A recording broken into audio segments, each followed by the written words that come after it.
Seja bem-vindo ao Gallagher Cast.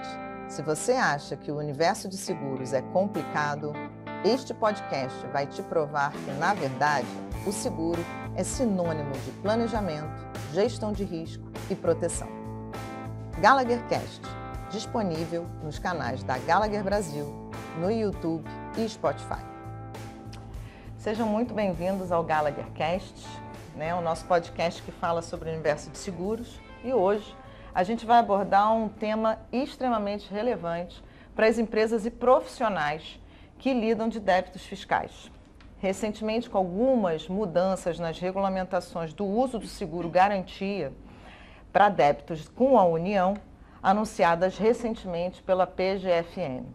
E quem está aqui com a gente para falar sobre isso é a nossa head de riscos financeiros, nossa amiga Lívia.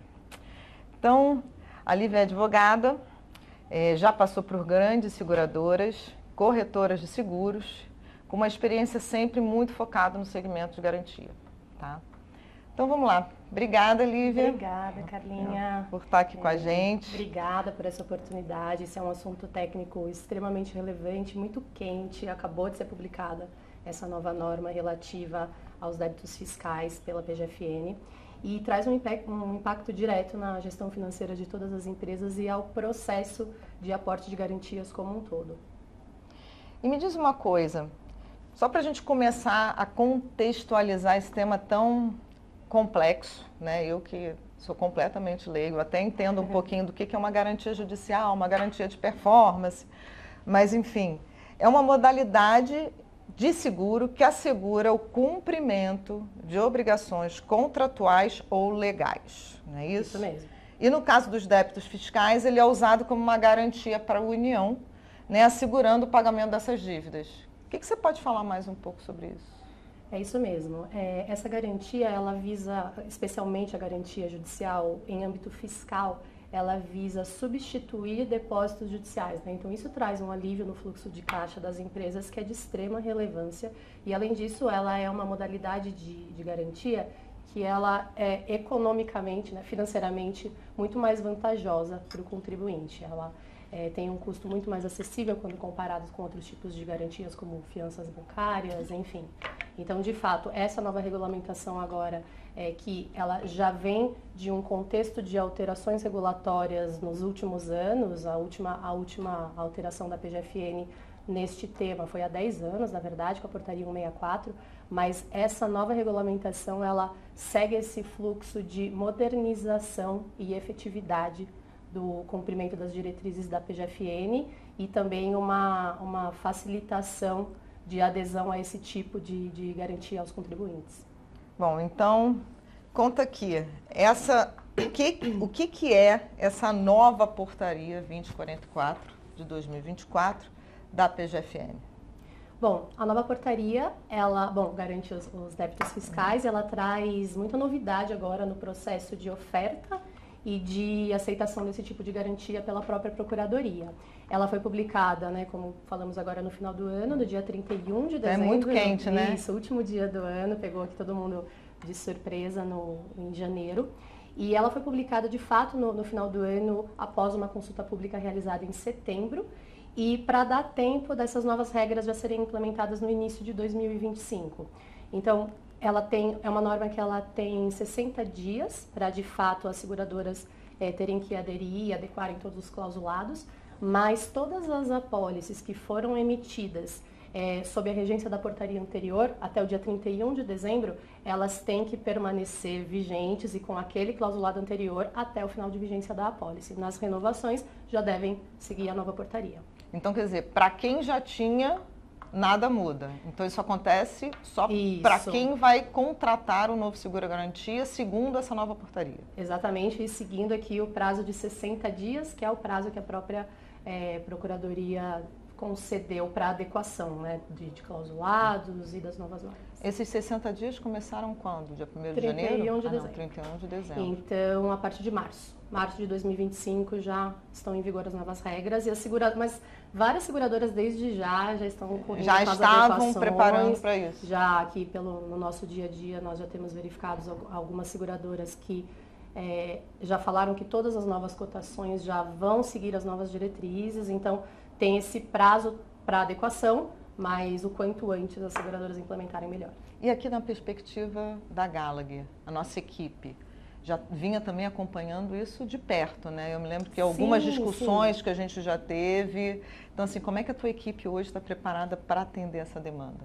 A equipe é super preparada, a equipe da Gallagher, ela conta com outros advogados, um pessoal que já tem uma expertise bastante significativa nesse segmento, entende muito da legislação vigente, de clausulados, tem um forte poder negocial junto ao mercado segurador, inclusive quanto essas adequações de apólices, quando chegam esses novos normativos, cria-se um rebuliço aí no mercado, mas o time está super preparado para assumir esse desafio.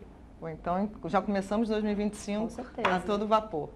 E me conta uma coisa, quais foram as principais alterações dessa nova regulamentação? Vamos lá, Carlinha. A nova regulamentação ela tem um objetivo básico de ampliar o acesso à justiça tributária, trazer maior segurança jurídica e toda uma desburocratização nesse processo de aceite do seguro-garantia judicial. Há vários anos atrás era bastante complicado. Quem trabalhou em seguradora, na parte de subscrição de risco, sabe que havia necessidade de, por vezes, ir até o juízo, protocolar uma apólice, defender a liquidez e a validade daquela garantia. E nem todos os juízes aceitavam. Nem todos os juízes aceitavam. Hoje é bastante pacificado. Obviamente, em diversos tribunais ainda existe algum tipo de resistência, não necessariamente quanto à aceitação do seguro-garantia, mas quanto, às vezes, a algum clausulado que não está tão claro, e daí a corretora auxilia em todos os ajustes que são necessários, e a nossa taxa aqui de sucesso nos aportes das garantias é enorme. E aí é uma curiosidade minha, até as substituições por seguro-garantia também hoje é viável, né? Então, assim, sim, quem tinha fiança pode transferir e é aceitável. Com certeza. O produto ele tem esse condão de garantir um processo como primeira garantia do processo, né? Ou então de substituir garantias que já estão aportadas, trazendo uma menor onerosidade ao contribuinte e às empresas, né? Então você vê, por exemplo, os clientes que hoje sempre tiveram, né, a fiança como, vamos primeiro nesta via para esse tipo de problema. O cliente que quer mudar, mesmo com uma fiança já lá com uma garantia, você pode chegar e falar assim, não, agora eu quero ter um seguro-garantia, vai menos expor meu balanço, comecei a entender melhor o que é isso. Ele pode chegar e falar, quero mudar tudo. Certamente. A apólice de seguro-garantia, ela não consta no passivo das empresas, né? Comparado com outras formas de garantia que trazem todo esse impacto no balanço e no fluxo, seguro-garantia não. Então, é de fato uma alternativa muito mais vantajosa do ponto de vista financeiro, tanto em custo de contratação, quanto ao alívio ali nos números da empresa, né? Principalmente para as empresas que necessitam contratar muitas garantias, não só judiciais, mas em diversas modalidades. Então, de fato, existe esse trabalho de substituição e ele é bastante frequente. Os juízos, eles, especialmente aqui no âmbito fiscal, não costumam ter tanta resistência nessa substituição, considerando que a apólice esteja regular, válida, claro, né? Mas é algo extremamente comum e assim, muito pautado no princípio da menor onerosidade. E aí, para uma leiga aqui, né, que eu estou no mercado de seguros, conheço um pouco de garantia, quais são os tipos de garantia, seguro-garantia que existem hoje no mercado?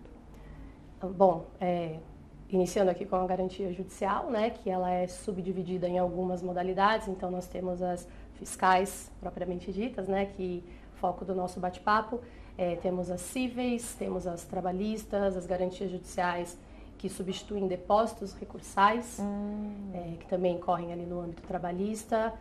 Temos todas as garantias, chamamos de tradicionais, né, que elas envolvem muito garantias de cumprimento de contratos, de obrigações contratuais, então garantias de performance, de adiantamento de pagamento, manutenção corretiva.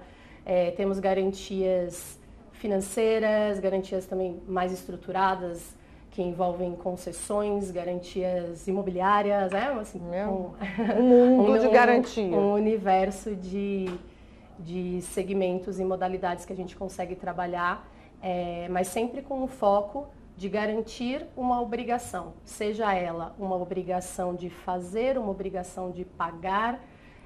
Todas essas obrigações elas podem ser analisadas aqui diretamente pelo time da corretora. Nós fazemos esse crivo, né, essa análise pretérita do risco, para então verificar qual é a adesão ao mercado segurador e aos produtos existentes e negociar com todo o mercado as melhores condições. O que eu acho interessante no seguro garantia porque ele é uma ferramenta financeira, né? E ele não... Eu acho que diferentemente dos demais produtos que a gente vê no mercado, né? Que é o seguro de property, é o seguro de RC, é o seguro que tem data de início e data de fim, também tem, mas ela não é uma... O seguro garantia ele não acontece 12 meses, tipo assim, renovou 12 meses. Entendeu? Ele vai de acordo com o contrato, não é isso? Explica pra gente como é que funciona. O seguro garantia, ele precisa necessariamente seguir o prazo da obrigação. Então, quando falamos em contratos, toda a análise daquele risco é feita considerando a vigência total do contrato e também as suas eventuais prorrogações. Isso deve também ser considerado na subscrição, tá? Quando a gente fala das obrigações judiciais, as garantias judiciais, a gente não consegue estimar uma validade, né? Ainda mais no Brasil, que a gente sabe que a justiça é extremamente morosa, exatamente, em todos os seus segmentos. Então, a pólice, ela não pode ser uma pólice aberta, sem prazo de vigência, né? Isso é uma regra SUSEP, ela obrigatoriamente precisa ter um prazo de vigência determinado. E isso, inclusive, era um dos motivos de não aceitação, no passado, de diversos juízos, porque eles entendiam que, como não se sabe quanto tempo perdura um processo judicial, as apólices não poderiam ter a sua vigência finita, porque o beneficiário de uma apólice judicial é o próprio juízo, né? Como um órgão público, ele obviamente não quer correr o risco de não estar resguardado pela garantia e do cliente, da empresa ou da própria seguradora se perder ali quanto aos prazos de renovação.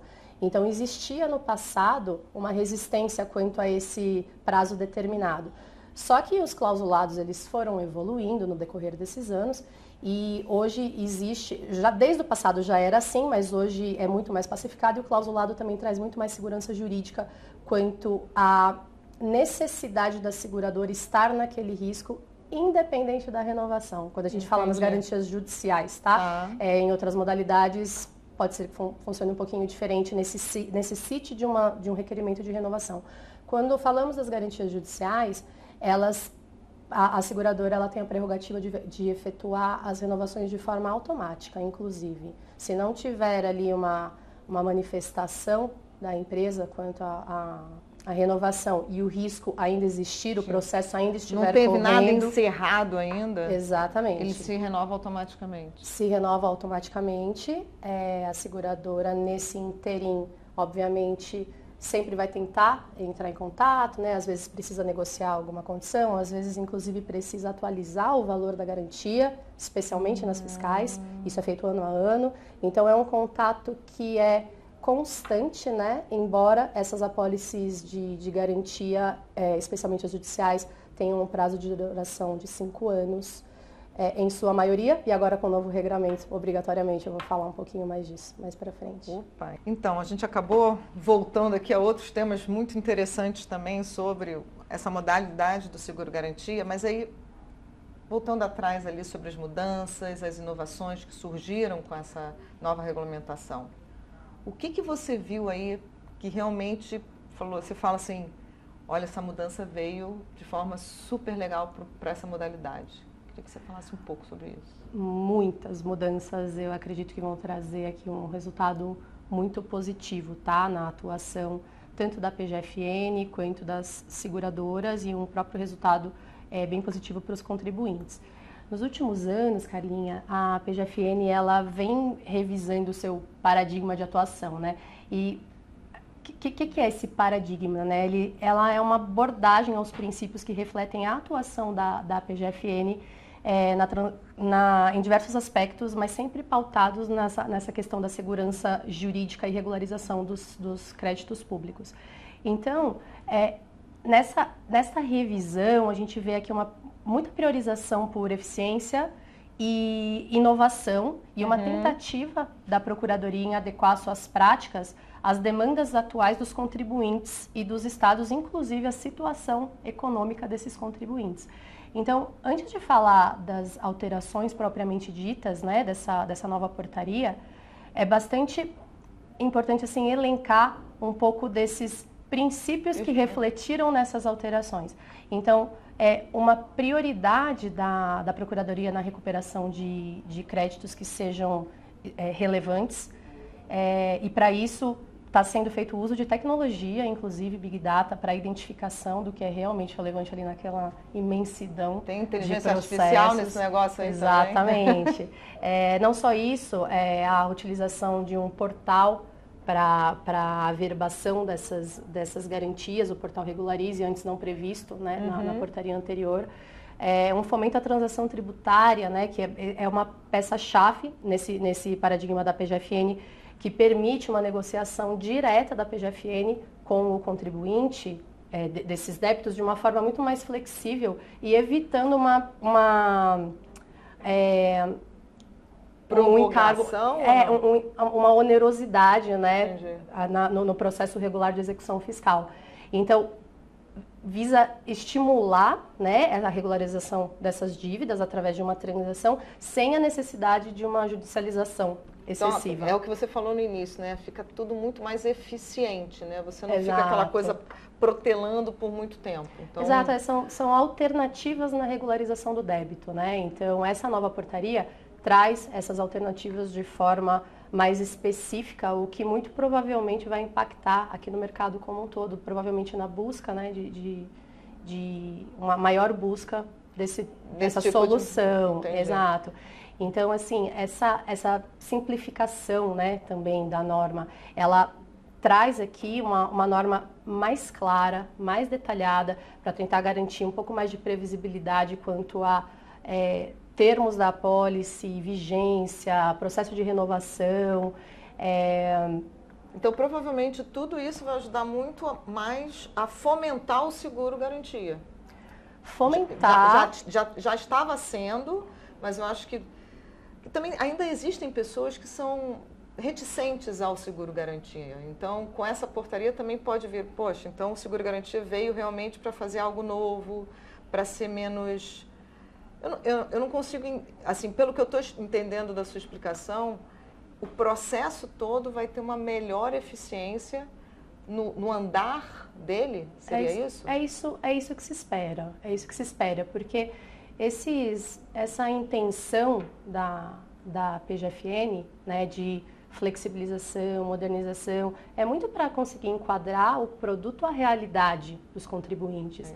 Então, existe, né, aqui toda uma intenção de flexibilização do processo.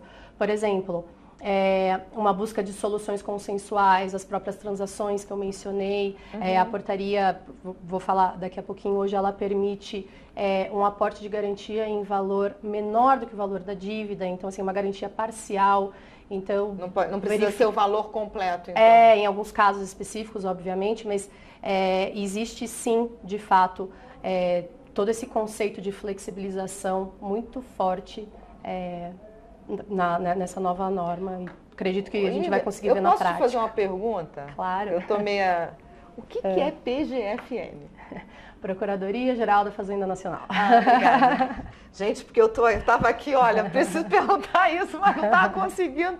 Agora eu entendi. Então, é Procuradoria Geral da Fazenda Nacional. Exato, assim. Viu? Mas, em suma, né, o objetivo é o que a gente... Todos esses objetivos, né, que a gente comentou agora, o que a gente está vendo é uma mudança significativa da PGFN com relação àquela postura tradicional, que antes era muito centrada na execução fiscal, né, e na cobrança coercitiva dos débitos. Entendi. E aí, falando de tudo isso, né, você consegue pontuar assim, mais especificamente o que mais mudou? Assim, quais foram os pontos? Você consegue botar em bullet points isso? Ah, sim, né? Alguns pontos se mantiveram, né? Vamos focar aqui nas principais alterações, nas principais né? alterações. Que, inclusive, geram aqui uma necessidade de adequação imediata do mercado, tá? Então, vamos lá. A parte de disponibilização de modelos padrão de apólices, né? Então, a portaria, ela traz anexos com o clausulado exato que deve constar na apólice. Já existia uma padronização na regulamentação anterior. As seguradoras, elas tinham ali uma certa flexibilidade de atuar naquele clausulado que constava na antiga portaria, desde que nada contrariasse o que estava ali na portaria, mas agora não, agora tá mais rígido, né? Traz ali um clausulado padrão que deve ser seguido e que provavelmente será recusado pelos juízos se as seguradoras não se adequarem, tá? Entendi. Então, qual que é o objetivo dessa padronização, né? Primeiro, agilizar todo o processo tanto de confecção, né, do oferecimento de seguro-garantia, quanto da aceitação pelos juízos. Uma vez que os clausulados são iguais. Né, seguindo ali estritamente a regulamentação, não tem por que os juízes ficarem ali analisando, né? Questionando. Então, assim, a gente verifica ali uma agilidade no processo como um todo, né? Isso traz a maior segurança jurídica para todo mundo que está envolvido, tanto para a União quanto para os contribuintes. Reduz a necessidade das análises individuais do juízo com relação a cada apólice, né? Um pouquinho aqui do que a gente já falou. Tudo igual. Isso, exatamente.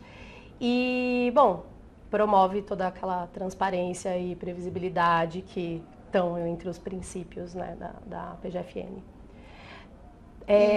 Mas tem alguns pontos, tá? Posso ir falando aqui, né? Alguns das outras alterações. Então, primeiro, né, essa questão da padronização das apólices.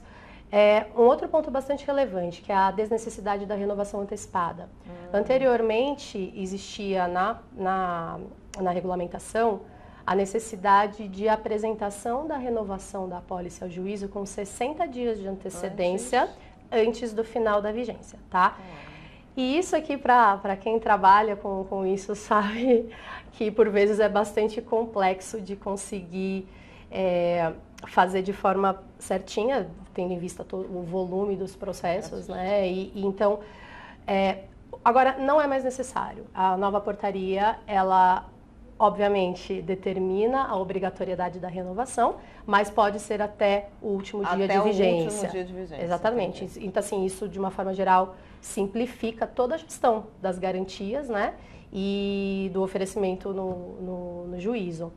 Porque de fato a questão da formalidade excessiva, né? Que é muito característica desses normativos.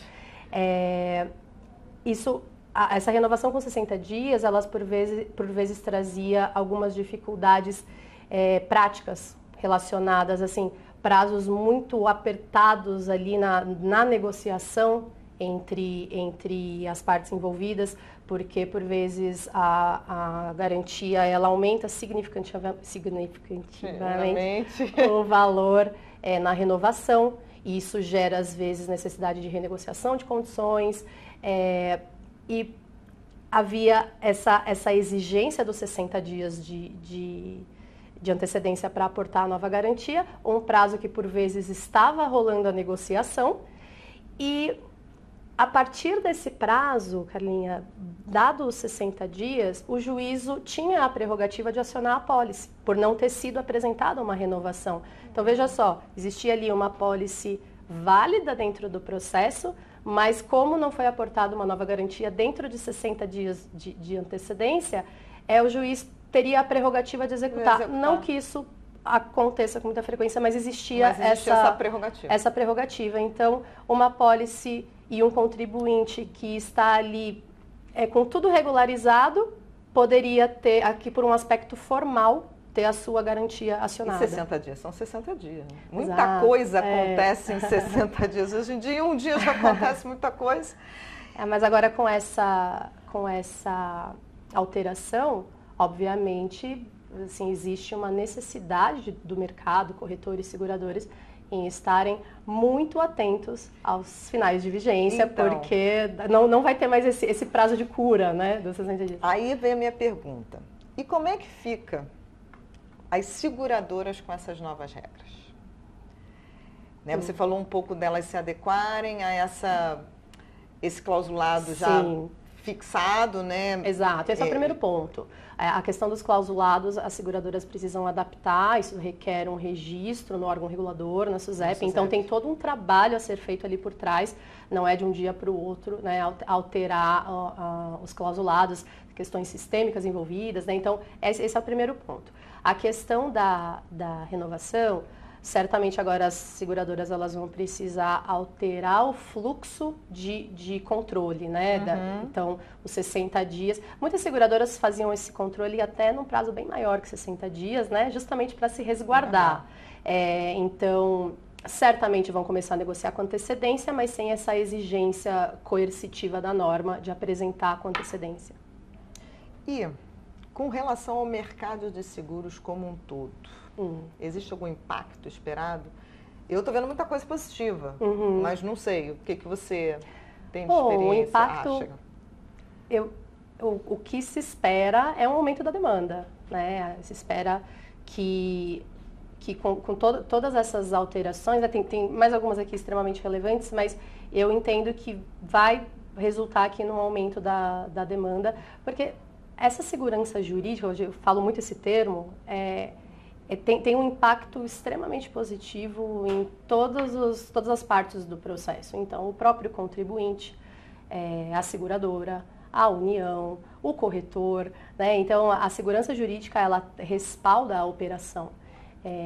Vejo a norma como muito positiva e probabilidade do aumento da demanda, tá? E pensando um pouco na posição do cliente, né? Existe algo, porque a gente falou aqui da atualização do corretor com essa nova normativa, das seguradoras. Com relação ao cliente, muda alguma coisa para ele na solicitação desse tipo de garantia, nesse tipo de seguro? Ou tudo permanece igual? Tem mais informações a serem demandadas? Bom, para o cliente, para o contribuinte, né, abre-se ali um leque de opções, agora de forma bem mais clara na norma, com relação à garantia dessas dívidas, né? Então, tem dentre as alterações, né, que a norma traz também. Por exemplo, que eu citei agora há pouco, a possibilidade de ofertar uma garantia em valor menor, né, do que a dívida. Boa, né? Essa flexibilização, ela é uma opção muito relevante, especialmente para aquelas empresas que estão com uma situação econômica complicada e que estão com uma dívida elevada perante a União. Então, muitas vezes nesses casos, a empresa ela não tem capacidade de arcar com uma garantia no montante integral da dívida, né? Então, isso facilita, né, a regularização fiscal daquela empresa, sem comprometer totalmente a liquidez dela. Então, essa alteração, ela tem assim, um foco bem interessante nas empresas com dificuldade financeira, tá? Mas, lembrando, né, existem, obviamente, alguns aspectos formais relacionados a isso. A redução da garantia, ela só é permitida mediante solicitação formal, tem que ter uma justificativa baseada em alguns acordos específicos. E essa autorização concedida para um aporte de uma garantia parcial, ela é concedida através de transações tributárias ou negócios jurídicos processuais, que são essas modalidades alternativas, onde essa garantia parcial ela pode ser efetivada, tá? Mas o interessante é que abre essa possibilidade que antigamente, pelo que eu estou entendendo, não existia. Exatamente, ela não era devidamente regulamentada, né? Ali, ela não era tão clara na norma, né? Aqui no âmbito das diretrizes do seguro garantia judicial fiscal, e agora constam como possibilidade, tá? Assim, muita coisa, eu acho que é só um começo que a gente está trazendo aqui a Lívia para falar sobre esse tema, que já começa 2025 com muitas perguntas, respostas, adaptações. Mais alguma coisa, Lívia, que você queira ressaltar com relação a isso? Olha, Carlinha, essa discussão, ela dá aqui para continuar por bastante tempo. Teremos episódio 2! Mas, aqui como alguns pontos chaves também, né, que vale a pena citar, por exemplo, a alteração do prazo de vigência mínimo da garantia fiscal. Antes era de 2 anos, agora passa a ser de 5 anos. Então, isso, embora traga aqui uma diferenciação no custo de contratação inicial, traz, em contrapartida, toda essa segurança jurídica, especialmente para a União, né, que aquela apólice ela vai permanecer em vigor durante todo o processo judicial, não que 5 anos seja suficiente, mas num prazo mais alongado, né, e que trazendo aquela desburocratização que eu falei, porque se a apólice é de 2 anos, muito provavelmente ela vai precisar ser renovada. Então você diminui o número de renovações, desburocratizando todo o processo. Então essa é uma alteração de bastante relevância, embora muitos contribuintes já optassem, né, mesmo com a norma anterior, pelos 5 anos, sabendo, né, de toda a complexidade de um processo de execução fiscal e que de fato leva tempo, mas outras empresas, em razão do custo, acabavam optando pelo prazo reduzido. Pelo prazo de 2 anos. Isso não vai mais ser permitido, tá? Entendi. Bom, alguma outra alteração que consta na norma. Não é uma alteração, na verdade é algo que já era praticado, que é o cosseguro. Isso sempre foi praticado, especialmente execuções fiscais. A gente fala às vezes de valores exorbitantes. O famoso cosseguro. O cosseguro, ele é uma forma de viabilizar diversas garantias, né, em que há necessidade de colocar mais players ali absorvendo risco.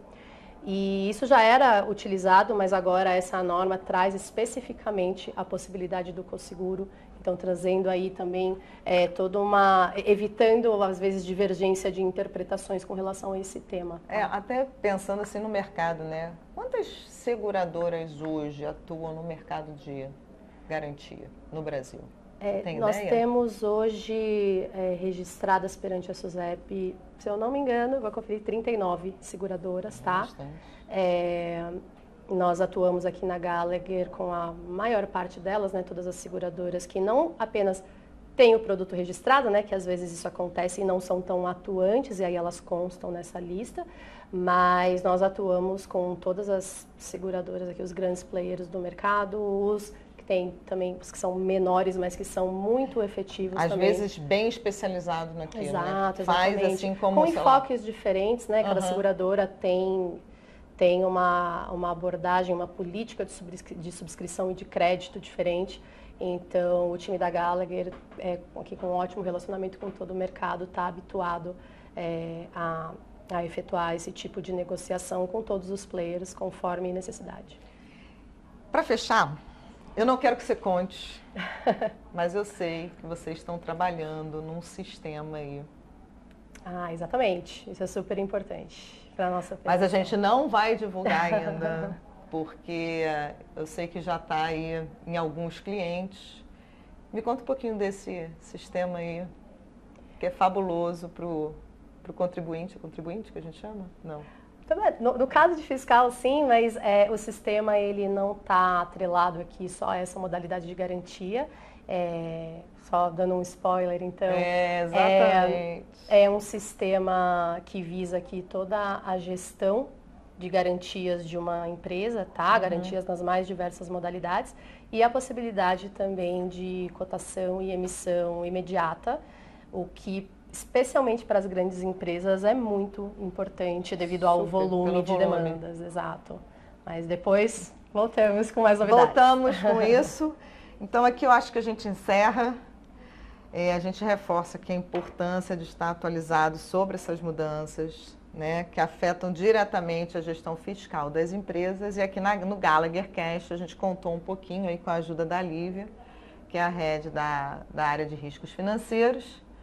Sem dúvida, a gente está aqui para ajudar, educar, colaborar e trazer novidades. Lívia, te agradeço aí o teu tempo. Eu que agradeço. Obrigada, Carlinha.